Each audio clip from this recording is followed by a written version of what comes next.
Hi friends, welcome to yummy cooking. இன்றைக்கி நம்ம yummy குக்கிங்கில் ஒரு ஹெல்த்தியான பேபி ஃபுட் ரெசிபி தான் பார்க்க போகிறோம். ஆப்பிள் ரைஸ் எப்படி செய்கிறதுன்னு பார்க்கலாம். ஆப்பிள் ரைஸ் செய்கிறதுக்கு 2 ஸ்பூன் ரைஸ் எடுத்துக்கோங்க. இதில் தண்ணி ஆட் பண்ணி 2 டைம்ஸ் நல்லா வாஷ் பண்ணிவிடுங்க. வாஷ் பண்ணிவிட்டு ரைஸில் வாட்டர் ஆட் பண்ணி 30 மினிட்ஸ் ஊற வைங்க. அடுத்து ஒரு ஆப்பிள் எடுத்துக்கலாம். அதோட ஸ்கின்னை பீலர் யூஸ் பண்ணி ஃபுல்லாக ரிமூவ் பண்ணிவிடுங்க. இப்போது இதை ஆஃபாக கட் பண்ணிக்கலாம். ஆஃப் ஆப்பிள் மட்டும்தான் நம்ம யூஸ் பண்ண போகிறோம். இப்போது இதில் இருக்க சீட்ஸ் எல்லாம் ரிமூவ் பண்ணிவிட்டு சின்ன சின்ன பீசஸாக கட் பண்ணி எடுத்துக்கோங்க. அடுத்து நம்ம ஊற வச்சுருந்த அரிசியில் தண்ணியை வடிகட்டிட்டு நம்ம கட் பண்ணி வச்சுருந்த ஆப்பிளை அதில் ஆட் பண்ணிவிடுங்க.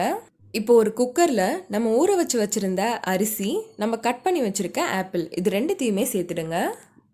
சேர்த்துட்டு இதில் 1 கப் வாட்டர் ஆட் பண்ணிவிடுங்க.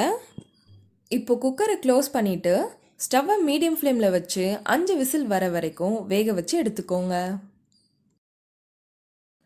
குக்கரோட ப்ரெஷர் ஃபுல்லாக போனதும் குக்கரை ஓப்பன் பண்ணலாம். இப்போ பாருங்கள், ரைஸ் ஆப்பிள் ரெண்டுமே நல்லா குக் ஆகிடுச்சு. இது கம்ப்ளீட்டாக ஆறுனதுக்கப்புறம் ஒரு மிக்ஸி ஜாருக்கு மாற்றிடுங்க. இதில் இருக்க தண்ணியையும் இது கூடவே ஆட் பண்ணிவிடுங்க. இப்போது இது நல்லா பிளெண்ட் பண்ணி எடுத்துக்கோங்க. அவ்வளோதான், இப்போ நம்ம ஆப்பிள் ரைஸ் சூப்பராக ரெடி ஆகிடுச்சு. இதே மாதிரி நீங்களும் வீட்டில் ட்ரை பண்ணி பாருங்கள். இந்த ரெசிபி உங்களுக்கு பிடிச்சிருந்தா நம்ம யம்மி குக்கிங் சேனலை சப்ஸ்கிரைப் பண்ணுங்கள், லைக் பண்ணுங்கள், ஷேர் பண்ணுங்கள். அண்ட் நீங்கள் ட்ரை பண்ணி பார்த்துட்டு எப்படி இருந்ததுன்னு கமெண்ட் பண்ணுங்கள்.